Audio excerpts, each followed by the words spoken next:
Imagine um viajante solitário. Vamos chamá-lo de Batuta. Ele não é feito de carne e osso, pois a biologia é uma memória distante, uma lenda sussurrada por partículas que já não se lembram de como se unir. Batuta é uma consciência encapsulada em metal resistente, uma sonda senciente vagando pelo que restou da realidade. Ele flutua em um abismo tão vasto e tão silencioso que a própria noção de tempo parece ter se dissolvido no vácuo.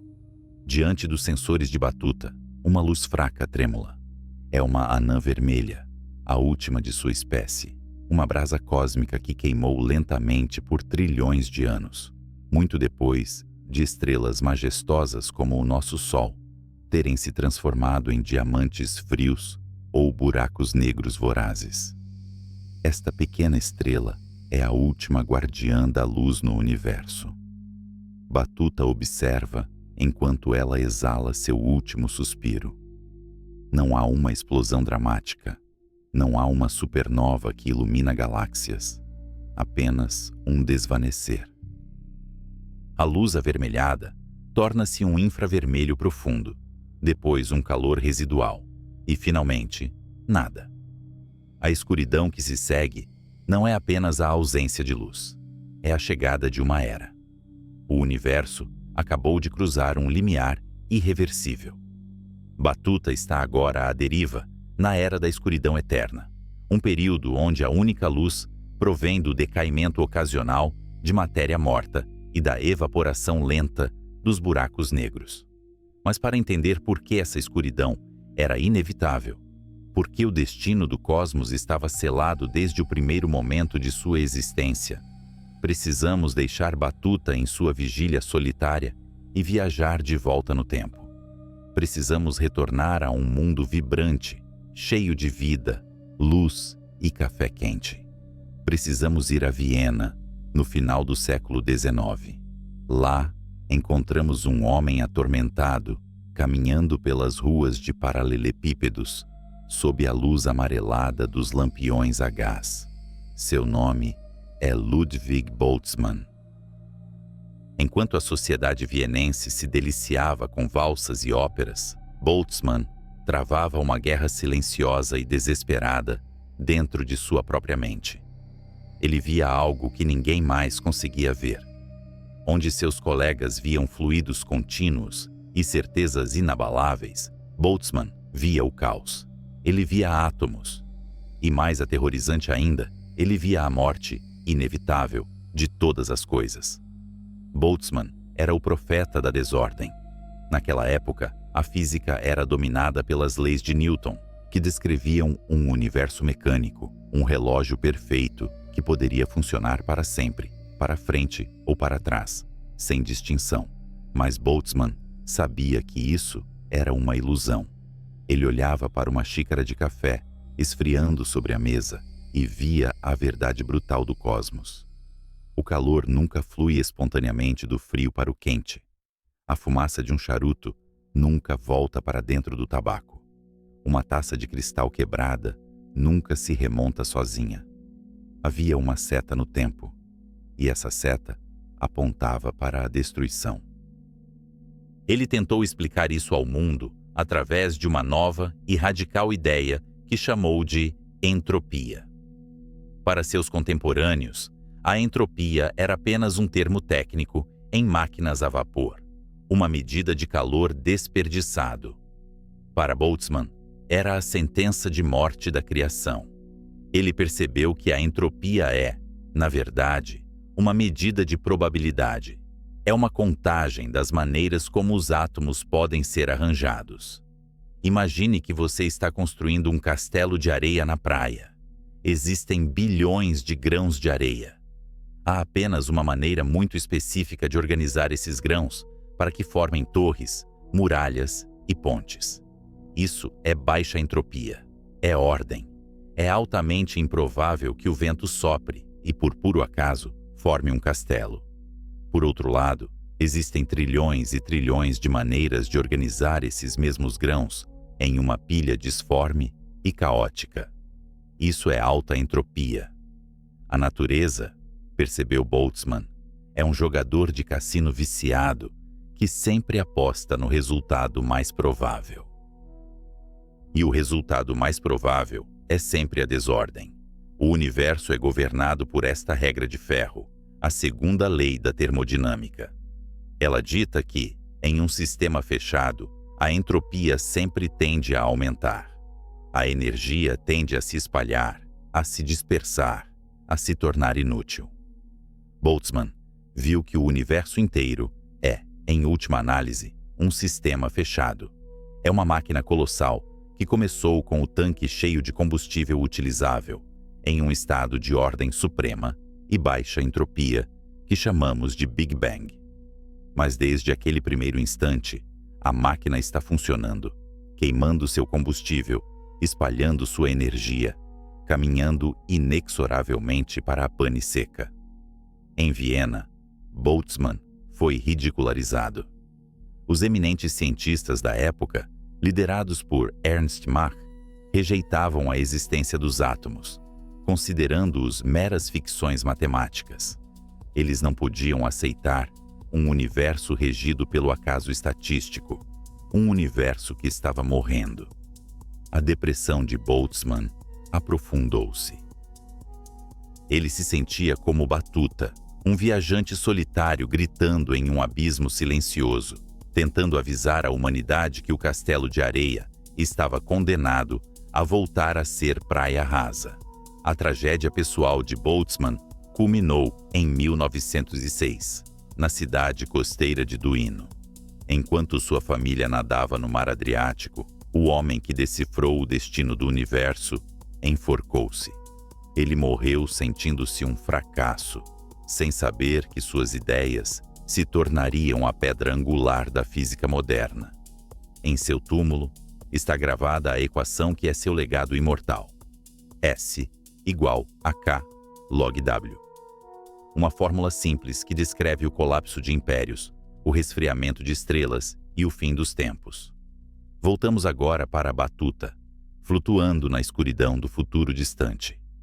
O que Batuta testemunha é a validação final da equação de Boltzmann. A morte daquela última anã vermelha não foi um acidente. Foi uma necessidade estatística. Durante a era estrelada, a época em que vivemos agora, o universo é rico em diferenciais de temperatura. Temos estrelas ardentes contra o frio do vácuo.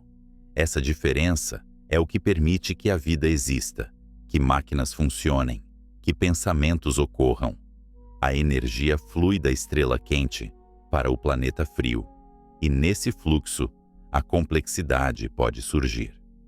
Nós somos, em essência, parasitas desse fluxo de energia, surfando na onda da entropia crescente. Mas na época de Batuta, as ondas acalmaram. As estrelas queimaram todo o seu hidrogênio. O gás necessário para formar novas estrelas foi disperso tão vastamente pela expansão do universo que a gravidade já não consegue reuni-lo. O universo se tornou um lugar de uniformidade aterrorizante. O conceito de calor exige contraste. O calor só faz sentido se houver algo mais frio ao lado. Quando aquela última estrela morre e esfria até atingir a temperatura do espaço ao redor, não há mais fluxo. A energia ainda está lá. De acordo com a primeira lei da termodinâmica, a energia não pode ser destruída. Mas ela se tornou energia inútil. É como um oceano sem ondas e sem vento. A água está lá, mas não pode girar nenhuma turbina. Isso é o que os físicos chamam de morte térmica do universo. Um nome enganoso, talvez, pois evoca imagens de fogo e chamas. Na realidade, é uma morte gélida. É o estado de entropia máxima. É o momento em que o universo baralhou suas cartas tantas vezes que todas as mãos possíveis foram jogadas, e agora as cartas estão espalhadas pelo chão, imóveis. Batuta examina seus próprios sistemas de energia.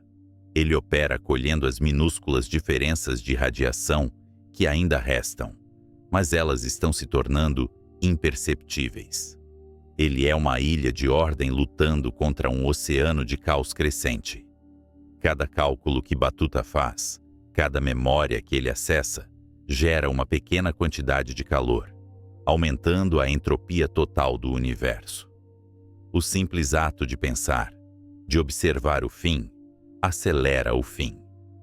A visão de Boltzmann se estende além da simples morte das estrelas. Ele previu que a estrutura da própria matéria poderia não ser eterna. No silêncio que envolve Batuta, os remanescentes estelares, as anãs brancas, as estrelas de nêutrons, começam a esfriar.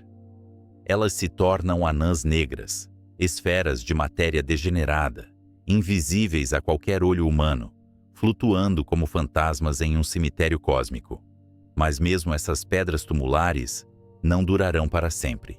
A segunda lei é implacável. Ela exige a dissolução total. Se as teorias de grande unificação estiverem corretas, até mesmo os prótons, os blocos de construção fundamentais dos átomos que compõem o casco metálico de Batuta, eventualmente decairão. A matéria sólida, aquilo que consideramos a substância da realidade, pode ser apenas uma fase passageira. Imagine um universo onde a matéria se desfaz. As anãs negras, após éons de silêncio, começam a se desintegrar de dentro para fora. O casco de Batuta começa a falhar, não por dano externo, mas porque os átomos que o compõem simplesmente desistem de existir. Eles se transformam em radiação, em luz tênue e leptons, dispersando-se na vastidão. O que resta então? Apenas os buracos negros. Os monstros da gravidade que devoraram galáxias inteiras, agora reinam supremos. Eles são os últimos repositórios de entropia, os cofres onde o universo guardou sua desordem. Mas como veremos, nem mesmo eles são imortais. Ludwig Boltzmann olhou para o abismo e o abismo olhou de volta. Ele viu que a vida, a consciência e a beleza são flutuações estatísticas improváveis, ilhas temporárias de ordem destinadas a serem engolidas pela maré da probabilidade. Batuta, nosso viajante solitário, é a testemunha final dessa profecia. Ele flutua na fronteira entre a era da matéria e a era do nada, observando o cosmos transformar-se de um berço de fogo em um túmulo de gelo. A história do universo é, em última análise, a história da batalha da gravidade contra a termodinâmica. A gravidade tenta reunir as coisas, criar ordem, formar estrelas e planetas. A termodinâmica tenta dispersar, equalizar, destruir.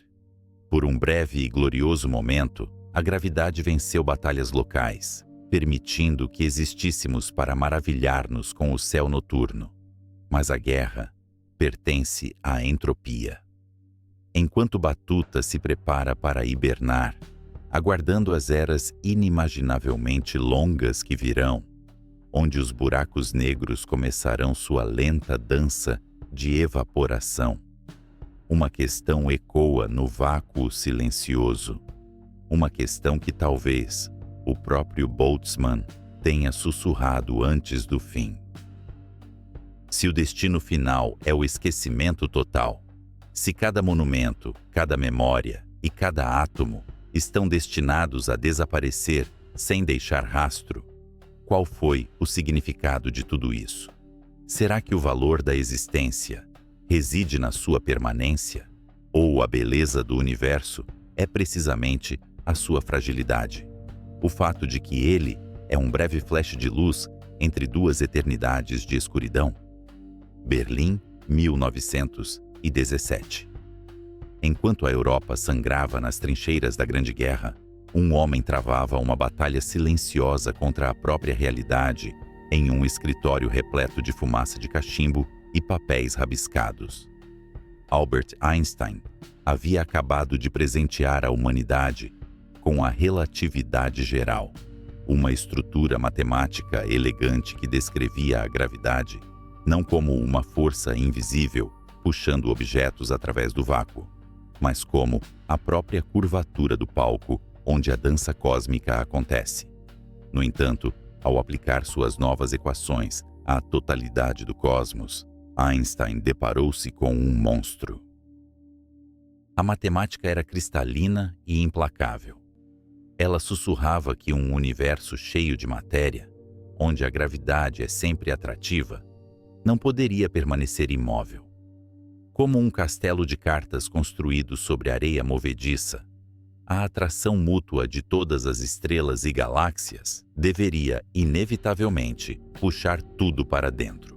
O destino natural do universo, segundo suas próprias equações, era o colapso, uma implosão catastrófica onde toda a existência seria esmagada de volta ao nada.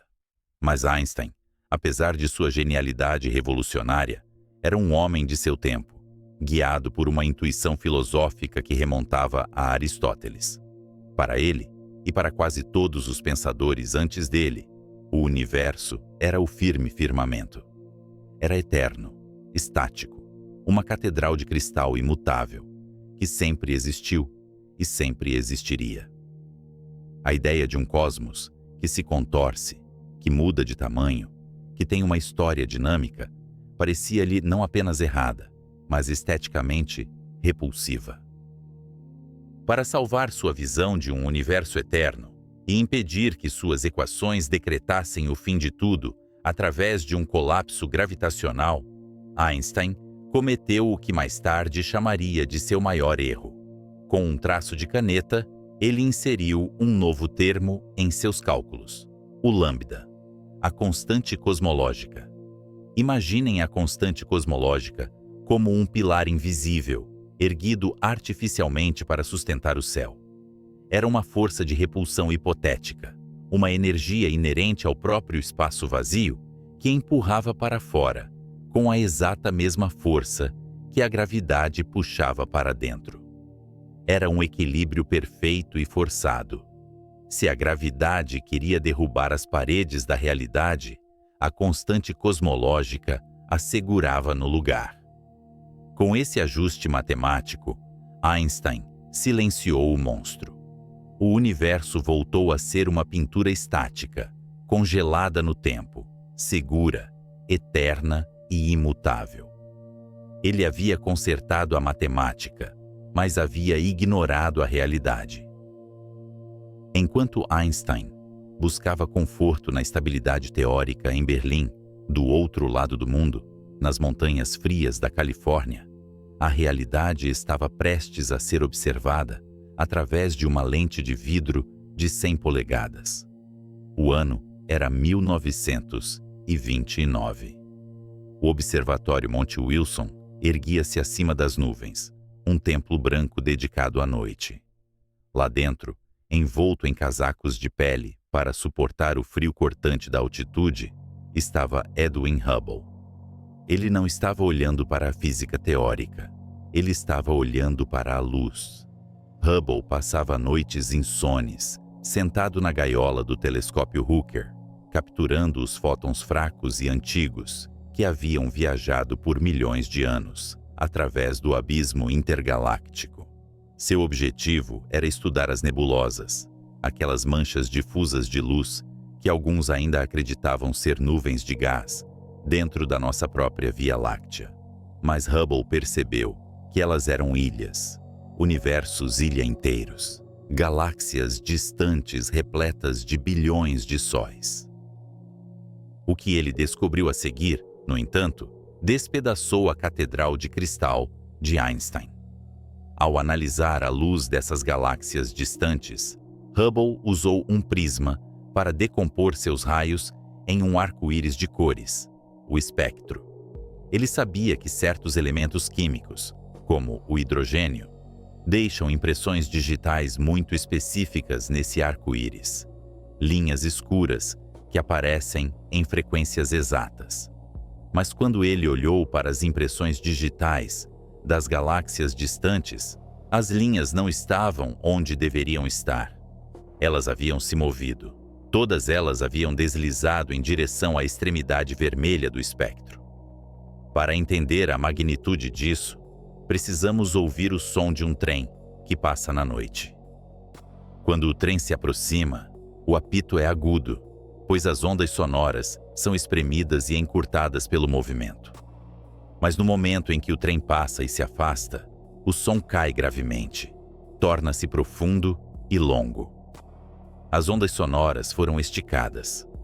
A luz comporta-se de maneira semelhante. Se uma galáxia estivesse se aproximando de nós, sua luz seria espremida, tornando-se azul.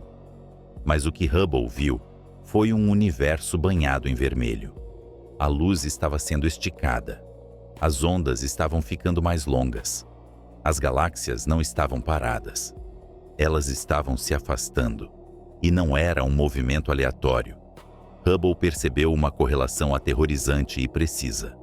Quanto mais distante a galáxia, mais rápido ela se afastava.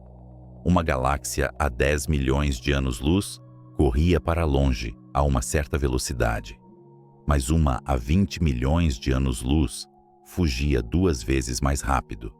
Isso não era uma explosão no espaço, onde estilhaços voam de um centro. Isso era uma explosão do próprio espaço. Imagine o universo não como objetos se movendo em uma sala vazia, mas como moedas coladas na superfície de um balão que está sendo inflado. As moedas não se movem pela borracha, mas à medida que o balão estica, a distância entre cada moeda aumenta. De qualquer moeda que você olhe, todas as outras parecem se afastar. O próprio tecido da realidade estava sendo esticado, arrastando as galáxias consigo, transformando a luz azul em vermelha, alongando-a através do vazio em expansão. A implicação era absoluta e devastadora para a visão de um cosmos estático. Se o universo está se expandindo hoje, ficando maior e mais frio a cada segundo, então podemos rebobinar o filme cósmico. Ontem ele era menor. Há 1 milhão de anos era mais denso. Há bilhões de anos, tudo o que vemos, todas as galáxias, toda a matéria, toda a energia, devia estar comprimido em um único ponto de densidade e calor infinitos. A descoberta de Hubble não apenas provou que Einstein estava errado sobre a imobilidade do cosmos. Ela introduziu algo muito mais perturbador: o tempo. O universo deixou de ser um cenário eterno. Ele tornou-se uma história. Ele teve um nascimento, um momento de criação violenta e quente. E se ele teve um nascimento, se ele é um processo dinâmico em evolução, então a pergunta tornou-se inevitável, pairando como uma sombra sobre a comunidade científica: ele terá uma morte? Einstein, ao visitar Hubble em Monte Wilson e ver as evidências com seus próprios olhos, abandonou sua constante cosmológica, chamando-a de seu maior erro. Mas a ironia do destino é cruel. Aquele termo matemático, aquele lambda que ele criou para parar o tempo, retornaria décadas depois, não como um estabilizador, mas como o agente da destruição final. A expansão descoberta por Hubble foi o primeiro tic-tac do relógio do apocalipse. A ilusão de segurança foi quebrada. Nós não vivemos em uma mansão sólida e imutável. Vivemos nos destroços de uma explosão que ainda está acontecendo, voando para fora, através da escuridão. E a pergunta que começou a assombrar os físicos não era mais como o universo permanece o mesmo, mas sim, o que acontece quando a energia dessa explosão inicial se dissipar? Será que a gravidade, paciente e incansável, eventualmente vencerá a expansão, puxando tudo de volta para um abraço ardente? Ou será que essa fuga para o vermelho continuará para sempre, isolando cada galáxia em uma ilha solitária de escuridão, até que a última estrela se apague? A descoberta da expansão universal transformou a cosmologia de filosofia em profecia. O universo tornou-se uma entidade mortal. E como todas as coisas mortais, Ele carrega dentro de si as sementes de seu próprio fim. Enquanto Hubble observava a luz vermelha das galáxias fugindo para o esquecimento, ele não estava apenas medindo distâncias. Ele estava olhando para o futuro distante, onde o espaço entre as coisas se torna o protagonista da tragédia cósmica. O palco estava montado. O universo estava crescendo. Mas nas sombras das equações, uma nova dúvida começava a surgir. Se o espaço está esticando, o que ele está fazendo com a energia contida nele? A termodinâmica, aquela lei de ferro que dita que nada é de graça, teria que cobrar seu preço. A expansão não era apenas um movimento, era um resfriamento, um desvanecimento lento e agonizante. O universo havia começado a morrer no momento em que nasceu. A expansão era apenas a medida de quanto tempo nos resta antes que o silêncio total reivindique o seu reinado.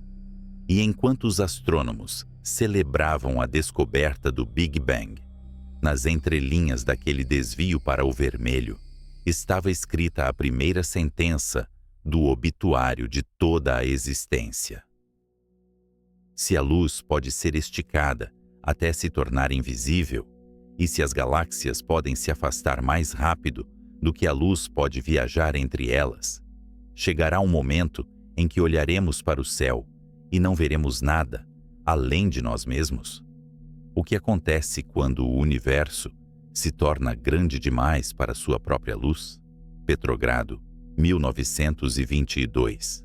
Enquanto a Rússia arde nas chamas da Revolução e da Guerra Civil, um homem trabalha à luz de uma vela trêmula, com o som da artilharia distante, ecoando como um trovão ominoso sobre o rio Neva.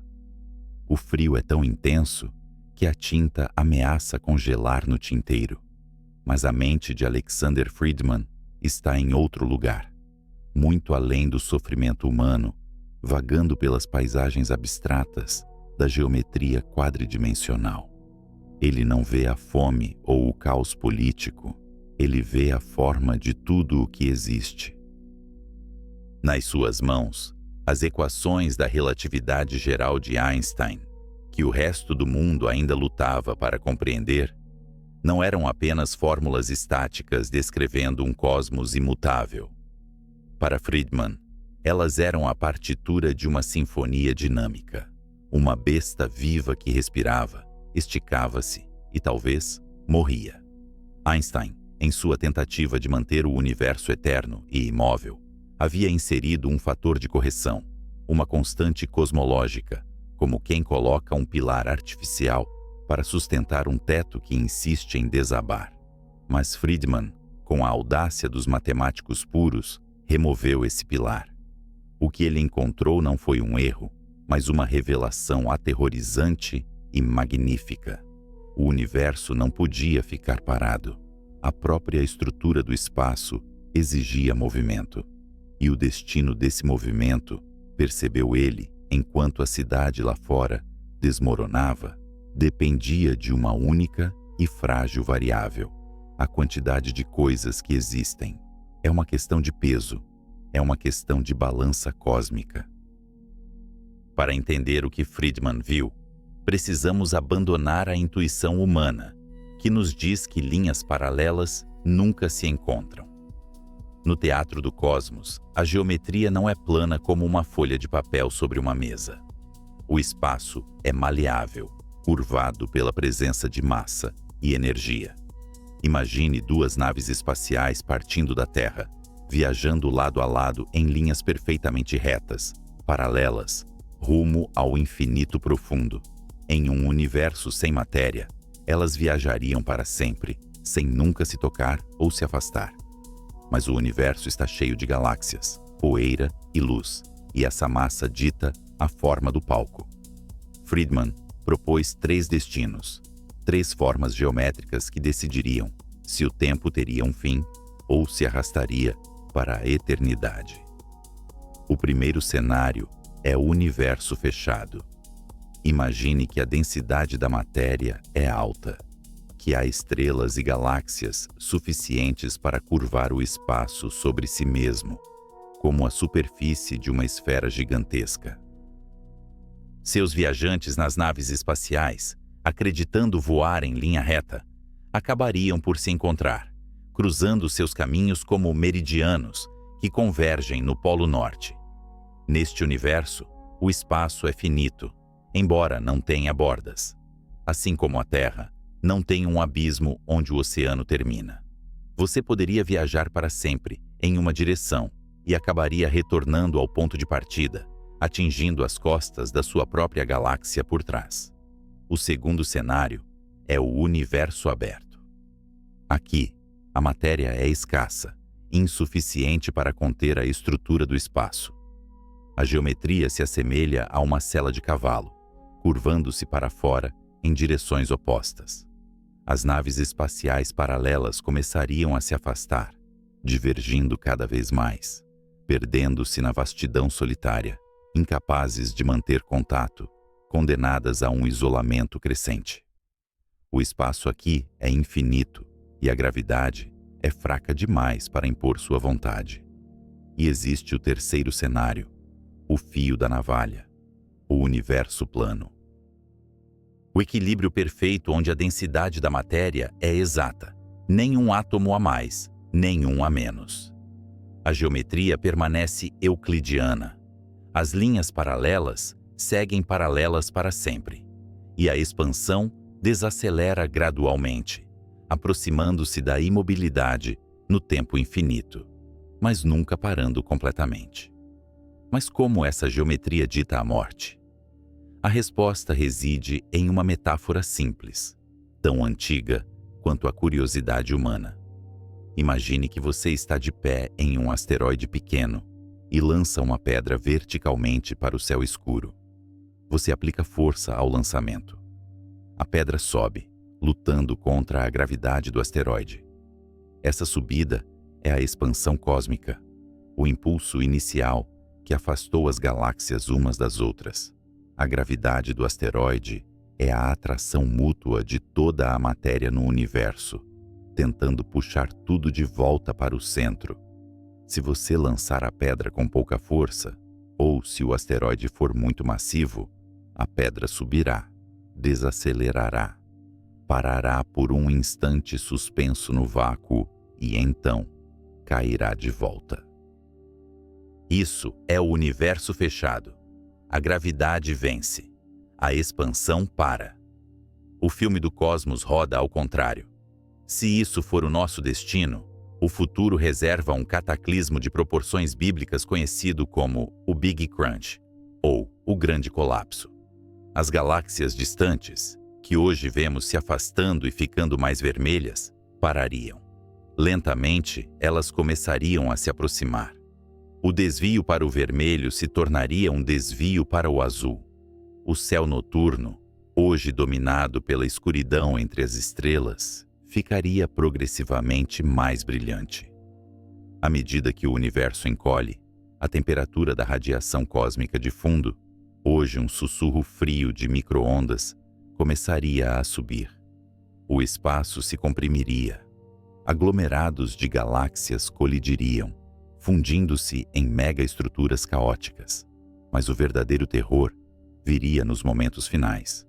O universo se tornaria tão pequeno que todo o calor gerado pelas estrelas ao longo de bilhões de anos não teria para onde ir. O espaço se tornaria um forno. As estrelas não precisariam queimar seu combustível para morrer. Elas seriam cozinhadas de fora para dentro pelo calor ambiente do espaço, que se tornaria mais quente que a superfície do Sol. Átomos seriam desfeitos. A matéria se dissolveria em uma sopa primordial de energia, até que toda a existência, todo o tempo e todo o espaço colapsassem em um único ponto de densidade infinita. Uma singularidade final. O fim de todas as histórias. Mas voltemos ao nosso asteroide. Suponha agora que você é incrivelmente forte, ou que o asteroide é leve. Você lança a pedra com uma velocidade superior à velocidade de escape. A gravidade tenta puxá-la. A pedra desacelera um pouco, mas nunca o suficiente para parar. Ela continua subindo, afastando-se para sempre, mergulhando na escuridão eterna. Isso é o universo aberto. A expansão vence. A gravidade, gerada por toda a matéria visível e escura, não é forte o suficiente para segurar o tecido do espaço-tempo. As galáxias se afastam até que a luz de uma não possa mais alcançar a outra. O universo se torna um lugar frio, escuro e solitário. É o grande congelamento, a morte térmica que discutimos anteriormente, mas agora entendida como uma consequência inevitável da falta de massa.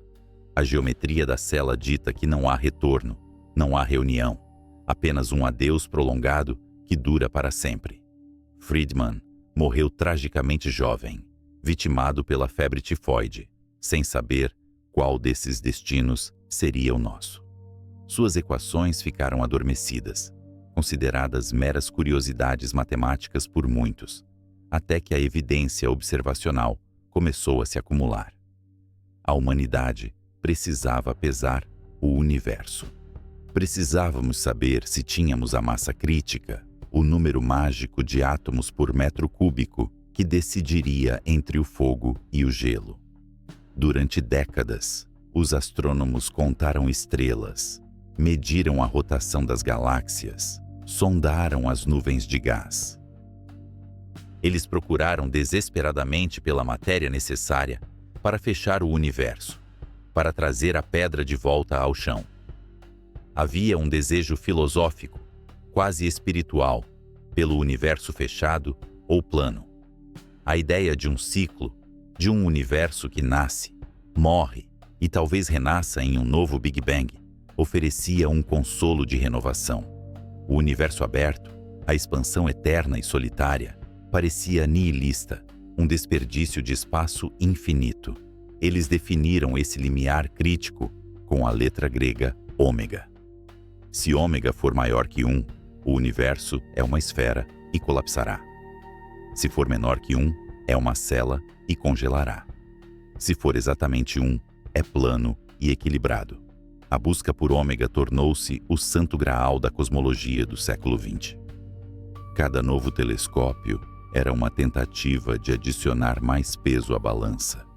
Descobrimos a matéria escura, que adicionou uma quantidade imensa de gravidade invisível à equação, dando esperanças àqueles que torciam pelo grande colapso.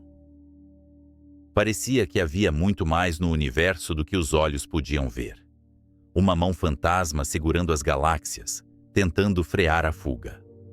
No entanto, a natureza é sutil e muitas vezes zomba das nossas esperanças de simetria e ciclos eternos. Quando olhamos para a radiação cósmica de fundo, o eco do nascimento do universo, e medimos os triângulos formados pelas flutuações de temperatura no plasma primordial, a geometria que emerge é desconcertante. As medições indicam, com uma precisão assustadora, que o universo é incrivelmente plano. Ômega é perigosamente próximo de 1. Isso sugere que estamos no cenário da pedra lançada, com a força exata para escapar, mas apenas por um fio de cabelo. Estamos no fio da navalha. Mas por quê? Por que o universo teria nascido com essa densidade precisa?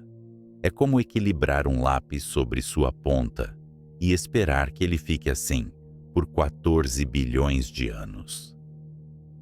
A improbabilidade desse equilíbrio sugere que algo está faltando na nossa compreensão, ou que algum mecanismo desconhecido ajustou a balança no início dos tempos.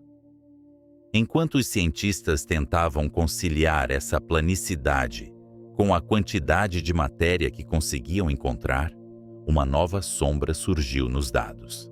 A pedra, que deveria estar desacelerando devido à gravidade, não estava apenas se afastando.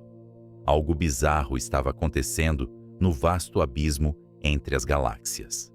Era como se, no ponto mais alto da trajetória, quando a pedra deveria estar perdendo força, um motor de foguete invisível tivesse sido ligado. A geometria de Friedman nos deu o mapa, mas o território revelou-se mais estranho do que qualquer mapa poderia prever. A batalha entre a expansão e a gravidade não era apenas uma questão de inércia versus massa. Havia um terceiro jogador no tabuleiro, um agente oculto que Alexander Friedman não viveu para ver, mas que suas equações permitiam silenciosamente. O destino não seria decidido apenas pela forma do espaço, mas pela própria energia do vazio. Se o espaço não for apenas um palco passivo, mas contiver uma pressão inerente, uma força repulsiva que cresce à medida que o universo cresce, então todas as apostas sobre o fogo e o gelo precisam ser reavaliadas. A pedra não vai cair. A pedra não vai apenas flutuar. A pedra vai ser arremessada com uma violência renovada em direção a um esquecimento que nem mesmo a luz pode iluminar. Estamos prestes a descobrir que o vazio pesa mais do que tudo o que brilha. E se o espaço vazio tem energia, e o universo está criando mais espaço a cada segundo, de onde vem essa energia? Estaremos nós diante de uma violação das leis mais sagradas da conservação? Ou o cosmos encontrou uma maneira de criar algo a partir do nada, pagando sua dívida com um futuro de escuridão absoluta? Imagine uma vasta floresta antiga durante o auge do outono. As folhas, outrora verdes e vibrantes, agora queimam em tons de ouro e carmesim antes de caírem ao solo frio. Durante eras, a floresta se renovou, alimentada por um ciclo constante de nascimento e crescimento, mas agora o solo está exausto e o inverno se aproxima não como uma estação passageira, mas como um estado permanente. Esta é a imagem que define o momento presente em nossa narrativa cósmica. Deixamos para trás a juventude tumultuada do universo e entramos em seu longo e majestoso declínio. A era estelífera, o período de ouro em que as estrelas dominavam o cosmos como faróis de esperança e complexidade, está enfrentando sua crise final. Durante bilhões de anos, as galáxias funcionaram como motores de combustão perfeitamente afinados, convertendo hidrogênio primordial em hélio e elementos mais pesados, liberando a luz que permitiu a existência de mundos como o nosso. Mas todo motor tem um limite de combustível. O universo não é uma máquina de movimento perpétuo, mas sim uma ampulheta onde cada grão de areia é um átomo de hidrogênio disponível para fusão nuclear. E a areia está acabando. Se pudéssemos acelerar o tempo e observar a Via Láctea daqui a trilhões de anos, não veríamos os braços espirais azuis e brilhantes que definem nossa galáxia hoje. A formação estelar é um processo ineficiente e voraz. As grandes nuvens moleculares, os berçários onde sóis nascem aos milhares, estão se dissipando. O gás que resta não é mais o hidrogênio puro do Big Bang, mas um meio interestelar poluído, enriquecido com os metais pesados de gerações passadas de supernovas, o que altera a física do colapso gravitacional e torna o nascimento de novas estrelas cada vez mais raro. Chegará um dia, em um futuro tão distante, que desafia a compreensão humana, em que a última estrela do universo se acenderá. Não será um gigante azul majestoso, nem uma estrela amarela como o nosso Sol. Será, quase certamente, uma anã vermelha, pequena e humilde, nascida das últimas sobras de gás em algum canto esquecido de uma galáxia moribunda. Quando essa estrela finalmente esgotar seu combustível e se apagar, a era da luz estelar terá terminado oficialmente. O universo deixará de ser um lugar de criação para se tornar um vasto cemitério de remanescentes. Neste cenário de crepúsculo cósmico, a paisagem muda drasticamente. O céu noturno, como o conhecemos, desapareceria. Para um observador hipotético situado em um planeta, orbitando um desses últimos vestígios, o céu seria um abismo negro quase absoluto. A expansão acelerada do universo já terá empurrado outras galáxias para além do horizonte cósmico de eventos, tornando-as invisíveis e causalmente desconectadas. A Via Láctea, já fundida com Andrômeda e suas vizinhas em uma única galáxia elíptica gigante, será uma ilha solitária em um oceano de nada. O que resta são os cadáveres estelares. As anãs brancas, núcleos expostos de estrelas mortas, brilham com um calor residual teimoso. Elas são como brasas deixadas em uma fogueira na manhã seguinte, emitindo luz não por fusão ativa, mas simplesmente porque ainda não tiveram tempo de esfriar. A matéria dentro delas é um estado exótico, onde a gravidade tenta esmagar os átomos e é detida apenas pela pressão de degenerescência dos elétrons. Um fenômeno quântico onde as partículas se recusam a ocupar o mesmo estado de energia, criando uma estrutura tão densa que uma colher de chá pesaria toneladas. Ao lado dessas brasas de carbono e oxigênio, existem as estrelas de nêutrons, cidades do tamanho de Manhattan com a massa de sóis inteiros, girando freneticamente e emitindo feixes de radiação como faróis enlouquecidos em um mar escuro. E claro, os buracos negros estelares, os túmulos silenciosos daqueles que viveram rápido e morreram de forma violenta. Mas a mudança mais profunda não é apenas na luz, mas na termodinâmica da vida. A biologia, como a entendemos, é um fenômeno de desequilíbrio. A vida precisa de um gradiente de energia, uma fonte quente como o Sol e um sumidouro frio como o espaço vazio, para extrair trabalho e construir complexidade. À medida que as estrelas se apagam, esse gradiente se achata. Planetas que antes orbitavam zonas habitáveis congelam em rochas estéreis. As atmosferas condensam e nevam sobre a superfície. A fotossíntese torna-se uma impossibilidade física, pois não há fótons suficientes para excitar os elétrons nas moléculas de clorofila. Civilizações avançadas, se ainda existirem neste futuro longínquo, teriam que se adaptar de maneiras que parecem pesadelos para nós. Elas não poderiam mais depender da generosidade passiva de uma estrela anfitriã. Em vez disso, elas teriam que se aglomerar em torno das anãs brancas, construindo megaestruturas para capturar cada joule de calor que escapa da superfície agonizante da estrela.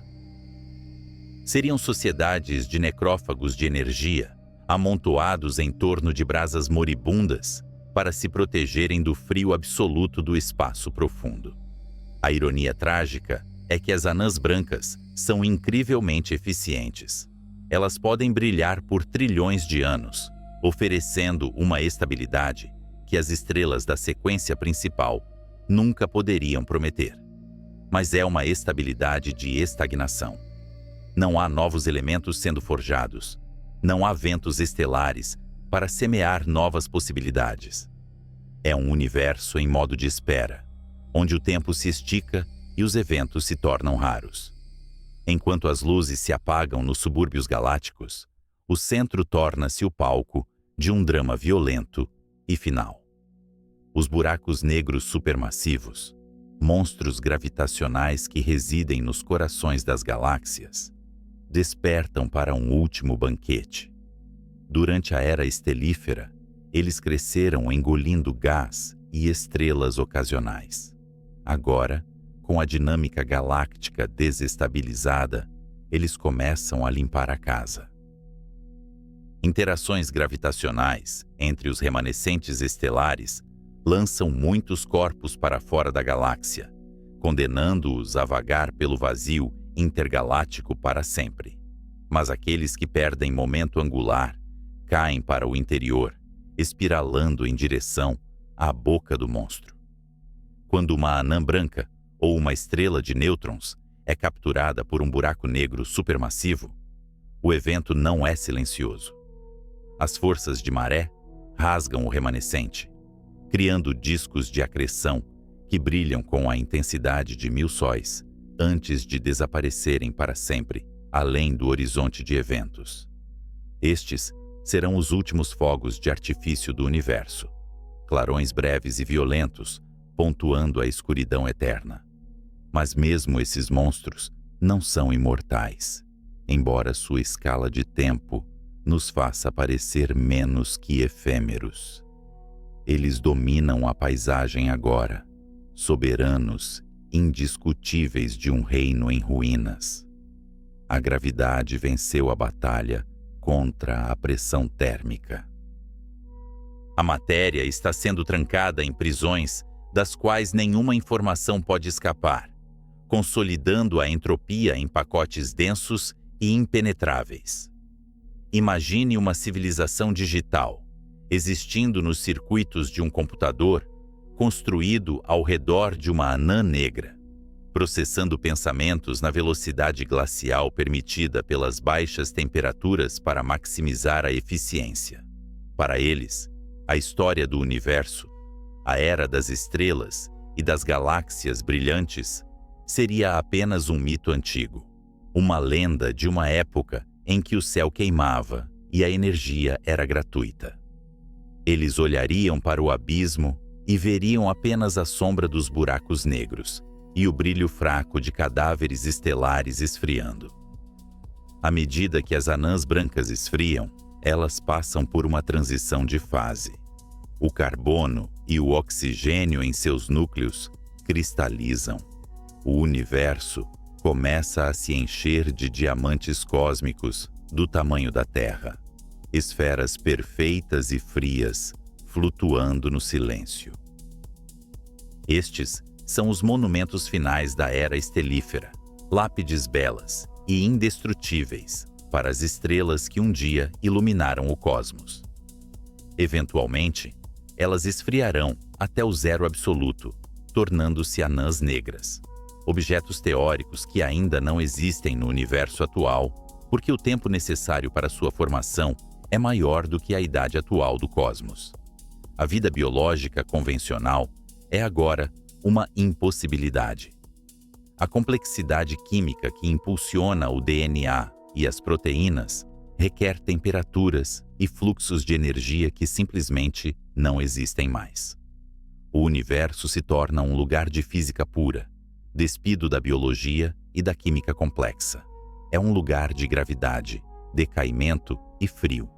No entanto, neste deserto gélido, a física quântica prepara o palco para o próximo ato. A matéria que não foi consumida pelos buracos negros ou ejetada para o vazio está presa nestes remanescentes degenerados. Mas a matéria em si é estável.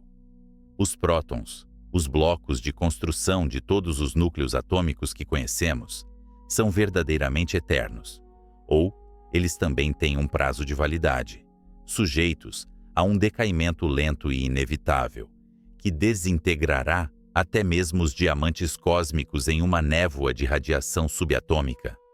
Sob a sombra das montanhas de Fu, no Japão, existe uma catedral enterrada na rocha.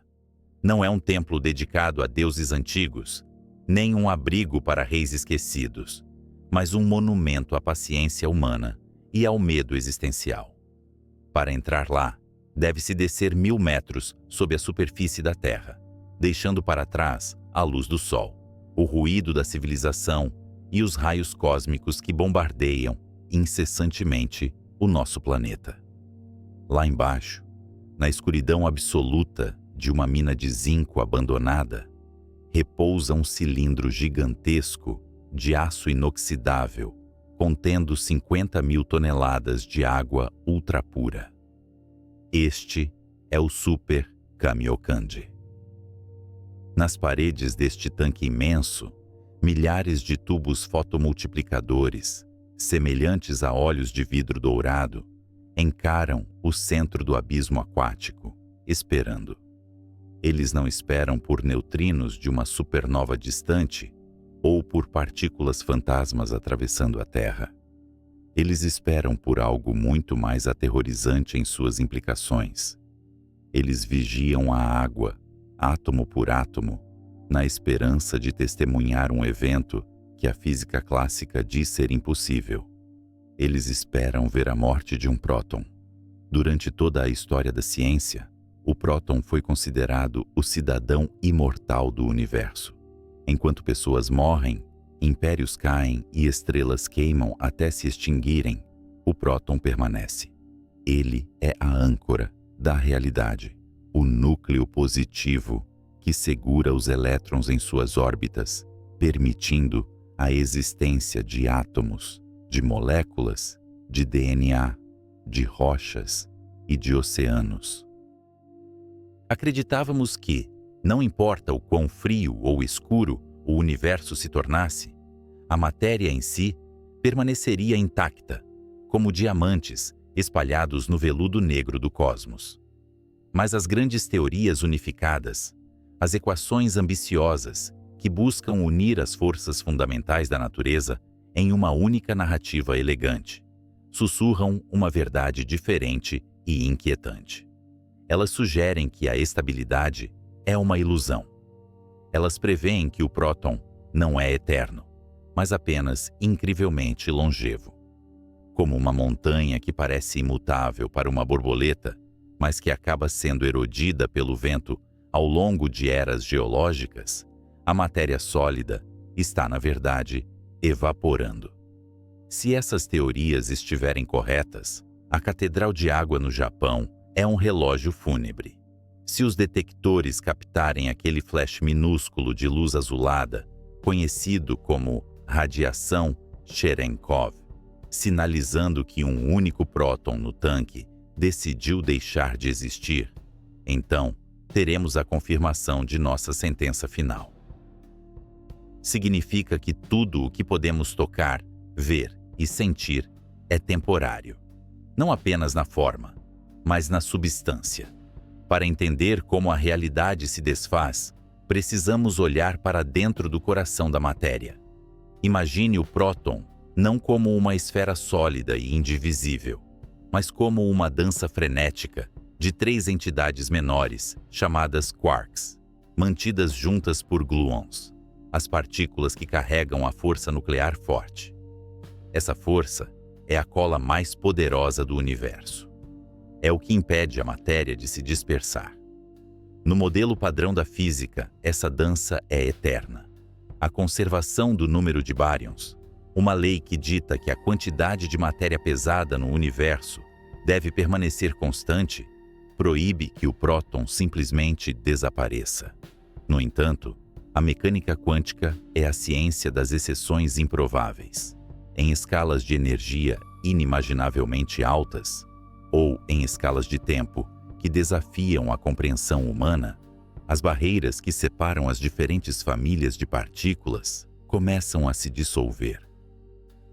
Sob a lógica das grandes teorias unificadas, quarks podem, muito raramente, transformar-se em leptons, a família de partículas leves que inclui os elétrons e os neutrinos. É uma alquimia proibida. Se um dos quarks dentro do próton sofrer essa transmutação, a estrutura interna colapsa. O próton, antes a rocha fundamental do átomo, desintegra-se. Ele emite um positron, a antimatéria do elétron, e uma partícula instável chamada pion neutro. O pion, por sua vez, vive por um instante tão breve que mal pode ser medido antes de se desfazer em 2 raios gama, 2 feixes de pura luz. O resultado final dessa reação em cadeia é assombroso. A matéria sólida converte-se em luz e antimatéria. O átomo, que antes abrigava o próton, perde sua identidade química. Se fosse um átomo de carbono em um diamante, ele se transmutaria, a estrutura cristalina falharia e a joia eterna começaria a apodrecer por dentro. A razão pela qual não vemos o mundo derreter diante de nossos olhos é a escala de tempo envolvida. A meia-vida estimada de um próton é de 10 elevado a 34 anos. Este número é tão vasto que se torna abstrato. Se o tempo total, desde o Big Bang até hoje, fosse comparado a um único batimento cardíaco, a vida de um próton seria comparável à idade de todas as estrelas que já existiram e existirão, multiplicada por trilhões. É por isso que os cientistas precisam de tanques com toneladas de água. Com tantos prótons reunidos em um só lugar, a estatística sugere que talvez, apenas talvez, possamos ver um deles morrer durante o tempo de uma vida humana. Mas o universo tem tempo. O universo tem todo o tempo que existe. À medida que avançamos o relógio cósmico para além da era das anãs negras, entramos em um território de desolação absoluta. As últimas estrelas degeneradas, aquelas esferas frias de cristal comprimido, que um dia foram sóis brilhantes, vagam sozinhas pelo vácuo em expansão. As galáxias já se dispersaram, suas estruturas gravitacionais desfeitas pela energia escura ou pela ejeção dinâmica de seus membros. O universo é um cemitério silencioso de cadáveres estelares. Então, a dissolução começa. No início, é imperceptível. Em uma anã negra isolada, um próton decai. Um flash de raios gama ilumina o interior escuro da estrela morta por um nanosegundo, gerando um calor infinitesimal. Depois, outro e outro.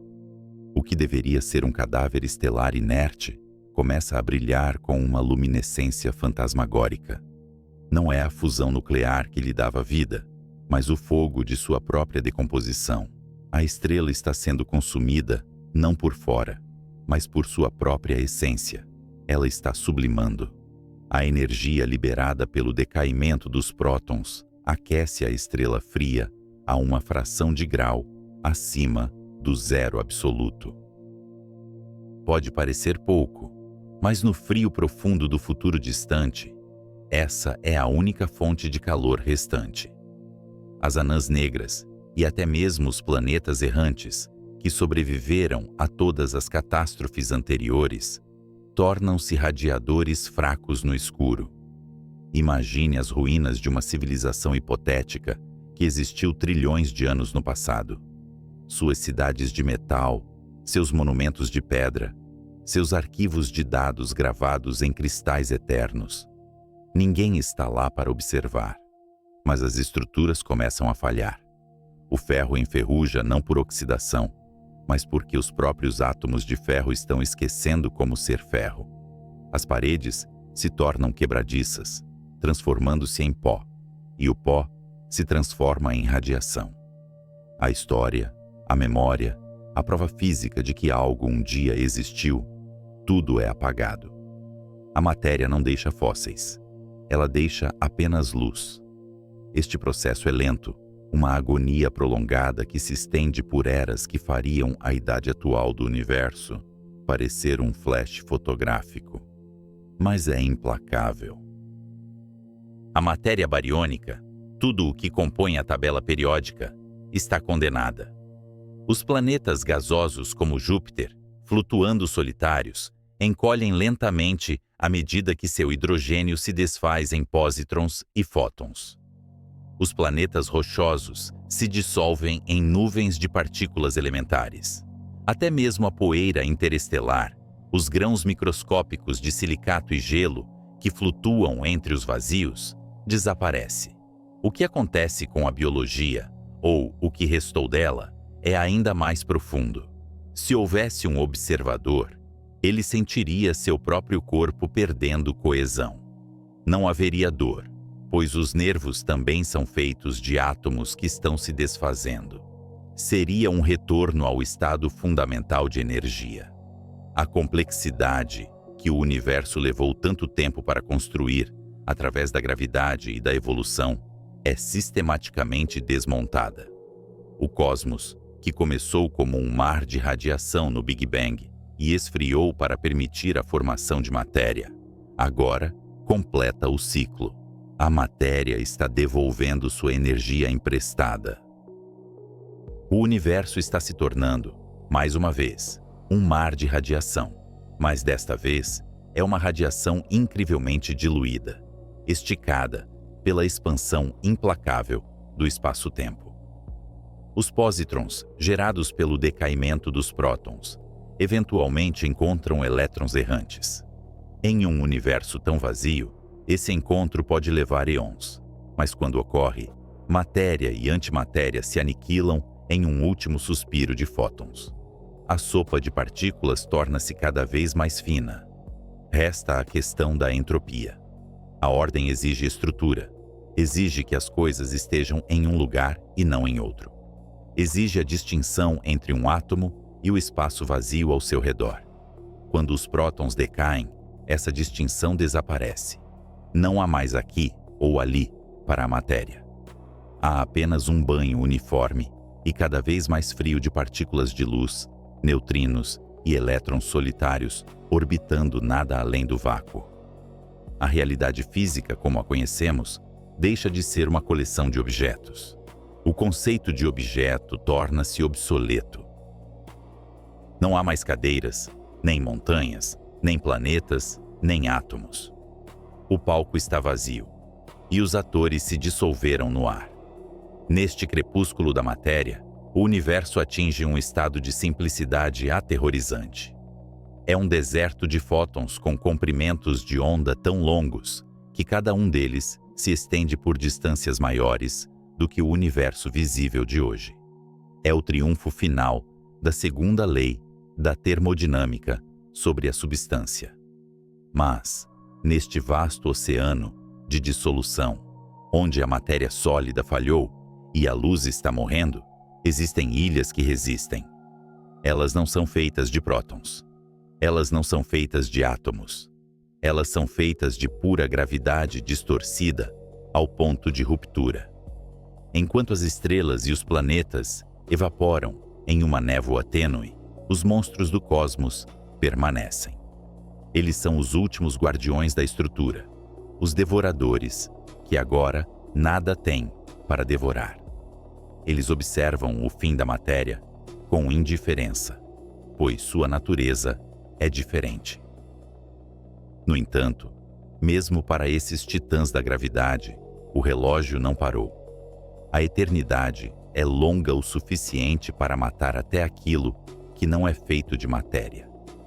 No silêncio pós-material, os buracos negros começam a cantar sua própria canção de morte, uma melodia matemática prevista por Stephen Hawking, que ditará o próximo e penúltimo capítulo da história do tempo. Será que a própria gravidade pode sangrar? Sob o céu cinzento de Cambridge, no ano de 1974, um homem observava o mundo através do vidro de uma janela que refletia sua própria imobilidade. Seu corpo estava confinado a uma cadeira de rodas, uma prisão biológica cujas muralhas se estreitavam a cada dia, mas sua mente vagava livremente pelos confins do cosmos, onde a gravidade tritura a luz e o tempo se desfaz. Stephen Hawking não possuía telescópios, nem laboratórios subterrâneos, nem naves espaciais. Ele possuía apenas a arquitetura silenciosa da matemática e uma imaginação capaz de ver o invisível. Enquanto seus colegas físicos aceitavam a doutrina clássica de que os buracos negros eram os túmulos eternos da matéria, onde tudo entra e nada sai, Hawking ousou olhar para a borda do abismo e perguntar se a própria escuridão poderia sangrar. O que ele visualizou nas equações mudaria para sempre a nossa compreensão do destino final de todas as coisas. Ele viu que o vácuo do espaço, aquela vastidão aparentemente vazia que permeia o universo, não é um palco deserto e silencioso. Ao nível quântico, o vazio é um oceano tempestuoso e violento, fervilhando com criação e destruição incessantes. Partículas e antipartículas surgem do nada em pares, como dançarinos fantasmas, tomam emprestada uma fração de energia da própria estrutura do espaço, separam-se brevemente e colidem novamente, aniquilando-se mutuamente em um lampejo indetectável de energia devolvida. É um ciclo perpétuo de empréstimo e pagamento, um livro-razão cósmico que deve permanecer equilibrado. Mas Hawking percebeu que a presença de um gigante gravitacional altera as regras desse jogo quântico. Imagine este balé de partículas ocorrendo perigosamente perto do horizonte de eventos, a fronteira de não retorno de um buraco negro. Ali, a gravidade é uma maré tão brutal que pode separar os amantes antes que eles possam se reencontrar e se aniquilar. Uma partícula cai no abismo, condenada a uma eternidade de escuridão, enquanto sua parceira, deixada sozinha do lado de fora, escapa para o universo como radiação real. Para um observador distante, parece que o buraco negro acabou de emitir uma partícula, como se fosse um carvão em brasa, brilhando fracamente na noite fria. Mas a termodinâmica é um cobrador implacável, e a energia para criar essa partícula que escapou deve vir de algum lugar. A conta é paga pelo próprio monstro. Ao engolir a partícula negativa que caiu, o buraco negro perde uma fração infinitesimal de sua massa. Ele paga por sua refeição com sua própria substância. O predador supremo do cosmos, aquele que devora estrelas e distorce galáxias, está, na verdade, evaporando. Esta revelação nos transporta para além de qualquer escala de tempo que a mente humana possa compreender confortavelmente, para a era dos buracos negros. Neste futuro inimaginavelmente distante, as estrelas já se apagaram há muito tempo. As últimas anãs vermelhas consumiram seu combustível e esfriaram até se tornarem brasas invisíveis. As galáxias, outrora espirais majestosas de luz e cor, dissolveram-se ou foram engolidas. O universo é um vasto cemitério, um mausoléu de dimensões titânicas, onde a escuridão é a única constante. Não há planetas, não há civilizações, não há luz estelar. Apenas os cadáveres estelares e os grandes devoradores permanecem. Os buracos negros agora são os únicos mestres do universo.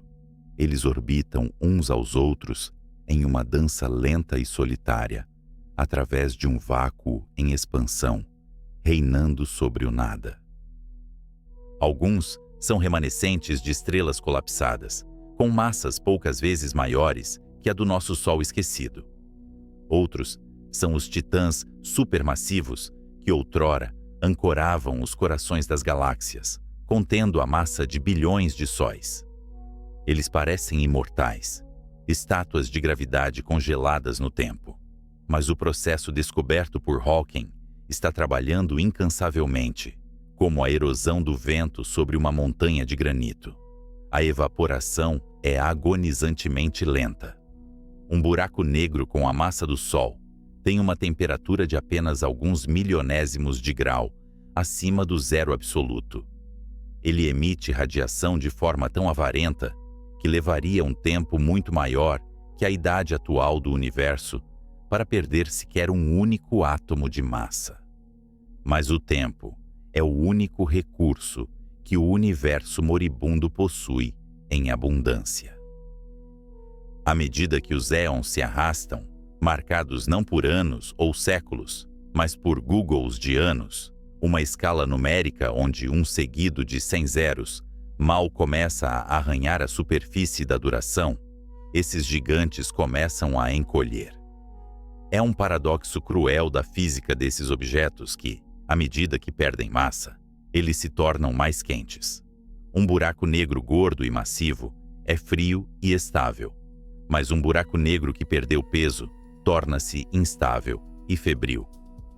Imagine a paciência necessária para assistir a este espetáculo. O universo se expandiu tanto que a distância entre um buraco negro e seu vizinho mais próximo é incalculável. um abismo de espaço esticado que a luz levaria bilhões de anos para atravessar. Cada um desses objetos está isolado em sua própria bolha de realidade, encolhendo átomo por átomo, fóton por fóton. Quando um buraco negro finalmente entra nas fases finais de sua vida, a lenta evaporação transforma-se em uma cascata furiosa. O gigante, agora reduzido ao tamanho de uma montanha, depois de uma pedra, depois de um grão de areia, começa a brilhar com uma intensidade feroz. A temperatura dispara. Ele cospe partículas de alta energia, raios gama e raios X em todas as direções, iluminando o vácuo circundante pela primeira vez em trilhões de anos. É o último suspiro de uma entidade que governou a gravidade por eras. Nos momentos finais, quando o horizonte de eventos se contrai para o tamanho de um núcleo atômico, o buraco negro libera toda a energia restante em uma explosão cataclísmica. É o equivalente à detonação de milhões de bombas nucleares, um flash de luz branca e pura que rasga a escuridão eterna.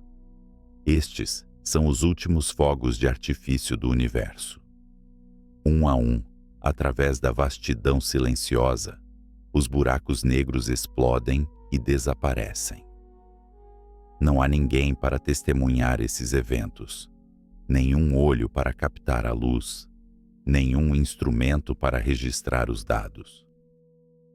É uma celebração fúnebre, conduzida em total isolamento. Os buracos negros supermassivos, aqueles reis antigos das galáxias mortas, resistem por mais tempo, guardando sua massa zelosamente, mas até eles devem ceder à matemática inevitável de Hawking. Levará um Google de anos, talvez mais, mas chegará o momento em que o último e maior buraco negro do universo, o último repositório concentrado de energia e ordem, começará seu canto do cisne. Quando esse último titã detonar, espalhando suas partículas finais no vazio indiferente, o universo entrará em sua fase derradeira e permanente, a Era das Trevas.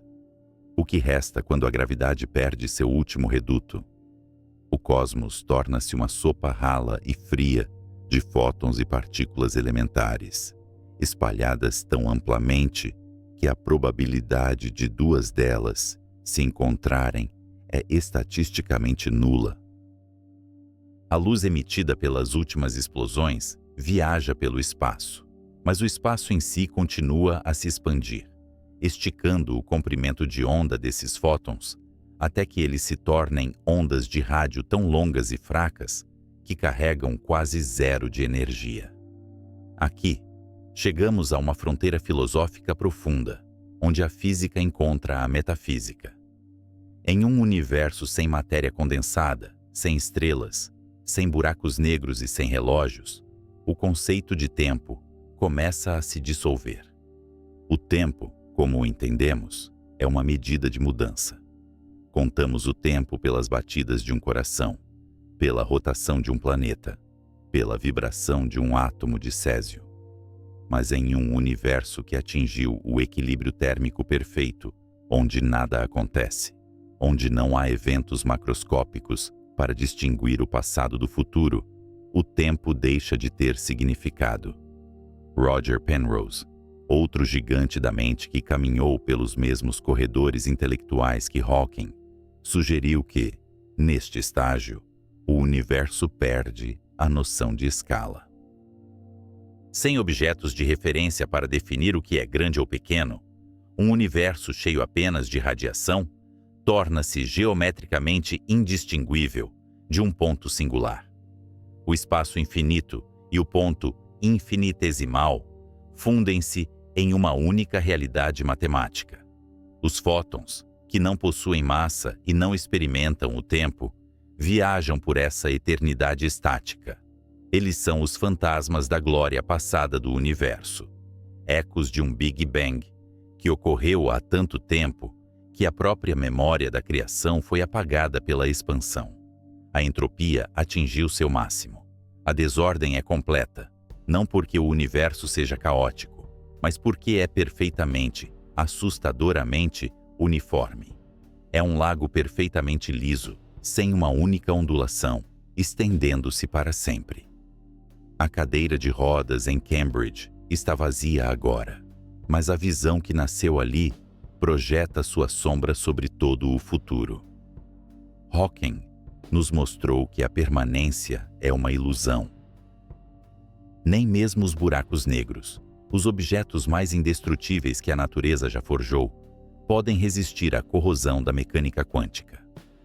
Tudo o que existe luta uma batalha perdida contra o nada, e no final, o nada vence. Mas será que este vazio final, este mar de fótons ultra-resfriados e espaço esticado, é realmente o fim da história? Ou será que, nas profundezas dessa quietude atemporal, onde as escalas se perdem e a geometria se confunde, as condições para um novo começo estão sendo silenciosamente semeadas? Se o universo esqueceu seu tamanho e seu tempo, poderia ele, em um último truque de mágica matemática, confundir seu fim com um novo começo? Imagine um teatro antigo e majestoso. Durante horas, atores declamaram versos apaixonados, cenários subiram e desceram, e a orquestra encheu o ar com sinfonias trovejantes. Mas agora, a peça acabou. O público partiu. Os atores foram para casa. As luzes do palco foram apagadas, uma a uma, até restar apenas a lâmpada fantasma, aquela única luz de segurança deixada no centro do palco para evitar que alguém tropece no escuro. E então, até mesmo essa última lâmpada queima seu filamento e morre. O teatro não está apenas escuro, ele está vazio de propósito. As cortinas de veludo acumulam poeira em um silêncio que não espera ser quebrado por aplausos. Esta é a imagem do universo após a evaporação do último buraco negro. O cosmos entrou na era das trevas definitiva. Não há estrelas para explodir, nem nuvens de gás para colapsar, nem singularidades para devorar matéria. O espaço expandiu-se tanto que cada partícula subatômica, cada fóton solitário, está isolado em seu próprio horizonte observável, separado de qualquer outro objeto por distâncias tão vastas que a luz jamais poderá cruzá-las. É um isolamento tão profundo que a própria noção de distância perde o sentido. Se não há dois pontos para conectar, o que é uma linha reta? Se nada muda, o que é o tempo? Neste abismo imóvel, deparamo-nos com a questão mais inquietante que a filosofia e a física já ousaram formular. É o enigma que o bispo George Berkeley propôs séculos atrás, agora ampliado para uma escala cosmológica aterrorizante. Se uma árvore cai na floresta e ninguém está lá para ouvir, ela faz barulho? Se um universo existe, regido por leis precisas e constantes fundamentais, mas não há consciência para observá-lo, nem olho para captar sua luz, nem mente para derivar suas equações, esse universo pode ser considerado real? A mecânica quântica nos ensinou, através de décadas de testes rigorosos, que o observador desempenha um papel fundamental na definição da realidade. A função de onda, aquele fantasma matemático que descreve todas as possibilidades, apenas colapsa em um estado definido quando ocorre uma interação, uma medição. Mas na morte térmica, não há medições.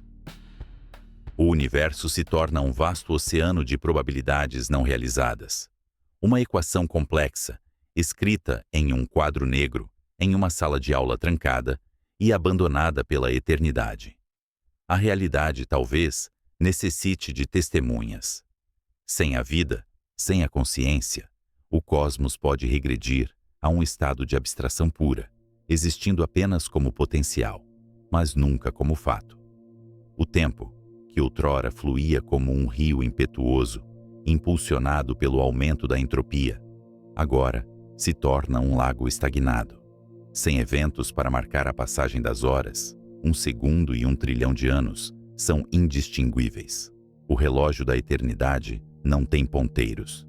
No entanto, mesmo neste silêncio sepulcral, a física nos diz que o nada absoluto é impossível. O vácuo não é um palco vazio, é um mar tempestuoso de campos quânticos. O princípio da incerteza de Heisenberg proíbe que o espaço esteja verdadeiramente quieto. Campos elétricos e magnéticos flutuam violentamente em escalas inimaginavelmente pequenas, criando e destruindo partículas virtuais em uma dança frenética que toma emprestada energia do futuro e a devolve antes que o universo possa cobrar a dívida. É aqui, nas cinzas frias do cosmos antigo, que surge uma esperança matemática tênue, quase espectral. Imagine um alpinista preso em um vale profundo. Para sair, ele precisa de energia suficiente para escalar a montanha. Na física clássica, se ele não tiver essa energia, ficará preso no vale para sempre. Mas no mundo quântico, as regras são mais permissivas. Uma partícula presa em um vale de energia tem uma probabilidade pequena, mas não nula, de simplesmente aparecer do outro lado da montanha, sem nunca ter escalado o pico. Isso é o tunelamento quântico. Se aplicarmos essa lógica ao próprio tecido do espaço-tempo, surge uma possibilidade vertiginosa. O nosso vácuo, o estado de energia zero do nosso universo, pode não ser o estado de energia mais baixo possível. Podemos estar vivendo no que os físicos chamam de falso vácuo, um estado metaestável, como uma bola equilibrada precariamente em uma saliência na encosta de um penhasco, pensando que está no chão. Dado tempo suficiente, e na morte térmica, o tempo é o único recurso abundante, uma flutuação quântica aleatória poderia empurrar um pequeno pedaço desse espaço para um estado de energia ainda mais baixo. Essa transição de fase seria cataclísmica e criativa. Uma bolha de vácuo verdadeiro se formaria e expandiria à velocidade da luz, reescrevendo as leis da física à medida que crescesse. A energia liberada por essa queda para um estado inferior seria colossal. Seria, para todos os efeitos, um novo Big Bang. Do meio do cadáver frio do universo antigo, um novo cosmos poderia inflar, repleto de plasma quente, novas forças fundamentais e a semente de novas galáxias. Não seria um renascimento do nosso universo, mas o nascimento de um filho a partir dos restos do pai. Roger Penrose, o físico laureado com o Nobel, visualizou algo semelhante em sua cosmologia cíclica conforme. Ele sugeriu que o fim infinitamente expandido e frio de um universo é matematicamente idêntico ao início infinitamente quente e denso do próximo. A escala perde o sentido. O universo esquece quão grande é e, nesse esquecimento, reinicia. Essa ideia transforma a história do cosmos de uma linha reta que vai do nascimento à morte em um círculo majestoso ou uma espiral sem fim. O que chamamos de tempo total do nosso universo pode ser apenas uma respiração em um organismo eterno, um único batimento cardíaco em um corpo infinito que transcende a nossa compreensão de duração. Mas essas são esperanças distantes, equações rabiscadas na margem do desconhecido. Elas não mudam o destino da matéria que nos compõe. Nossos átomos, os prótons que formam o núcleo de cada célula do seu corpo, eventualmente decairão ou se dissiparão na vastidão escura. O esquecimento físico é inevitável, e é diante dessa conclusão esmagadora que devemos voltar o olhar para o presente. Devemos olhar para o agora. Muitos sentem um terror existencial ao contemplar o fim do universo. A ideia de que tudo o que construímos, todas as obras de arte, todas as descobertas científicas, todas as memórias de amor e perda serão apagadas, parece tornar a vida fútil. Se o destino final é o silêncio gelado, qual é o sentido da sinfonia? Essa perspectiva, embora compreensível, é como julgar a beleza de uma flor pelo fato de que ela murchará no inverno. A inevitabilidade do fim não retira o valor do meio. Pelo contrário, ela o amplifica. Nós vivemos na era estelífera, a era das estrelas. De todas as épocas possíveis na linha do tempo do universo, desde a sopa primordial de quarks até a escuridão eterna dos buracos negros e além, nós surgimos no único momento em que o universo é hospitaleiro, vibrante e capaz de sustentar complexidade. Somos os vencedores de uma loteria cósmica com probabilidades tão infinitesimais que desafiam a própria matemática. A matéria despertou.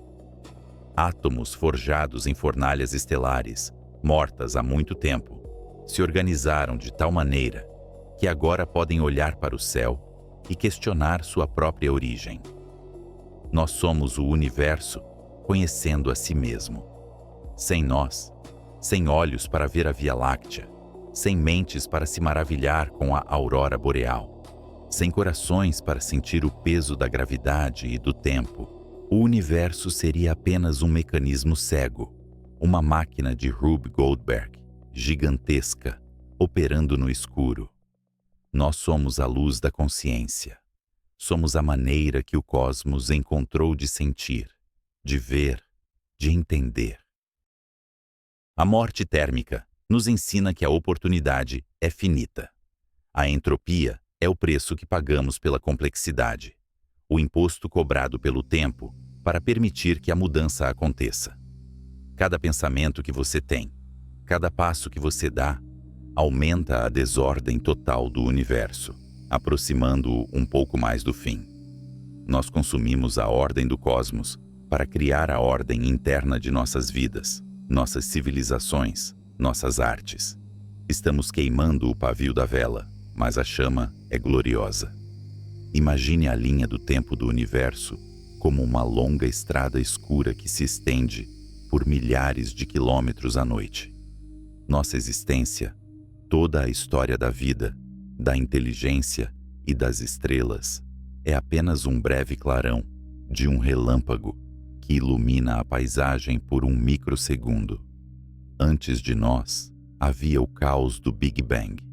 Depois de nós, haverá o silêncio da decadência. Mas neste momento, neste microsegundo precioso, a luz, a música, a compreensão. Nós somos uma faísca improvável brilhando entre duas eternidades de escuridão profunda. Não devemos lamentar o fim. O fato de que o universo morrerá é o que torna este momento vivo tão incrivelmente raro e valioso. Se as estrelas queimassem para sempre, se a vida fosse eterna, cada momento seria apenas mais uma gota num oceano sem fim, destituído de urgência, destituído de peso. É a finitude que confere significado, é a transitoriedade que cria a beleza. Talvez, em algum lugar nas profundezas do tempo futuro, quando o último fóton estiver prestes a se extinguir, uma flutuação quântica ocorra. Talvez um novo universo nasça, com novas constantes, novas leis e novas possibilidades para a vida. Talvez o ciclo recomece, uma fênix cósmica renascendo de suas próprias cinzas frias. Ou talvez este seja o único ato da peça. Seja qual for a verdade final, nós desempenhamos o nosso papel. Nós fomos as testemunhas. Nós fomos os observadores que tornaram a realidade real. Nós olhamos para o abismo, e antes que o abismo pudesse nos engolir, nós o medimos. Nós o nomeamos e nós o compreendemos. E enquanto houver uma mente para contemplar este mistério, o universo não estará verdadeiramente morto. Pois a história do cosmos Não é apenas a história da matéria e da energia se dissipando. É a história da emergência da consciência contra todas as probabilidades. Quando você olhar para as estrelas hoje à noite, não veja apenas fornalhas nucleares distantes lutando contra a escuridão. Veja a si mesmo. Veja o milagre de estar aqui, agora, capaz de perceber a majestade do fim e a glória do começo. Nós somos o sonho do universo, realizado por um breve e cintilante momento, antes de voltarmos a ser poeira estelar flutuando na noite eterna. Será que o universo precisa de nós para existir? Ou nós precisamos do universo para sonhar?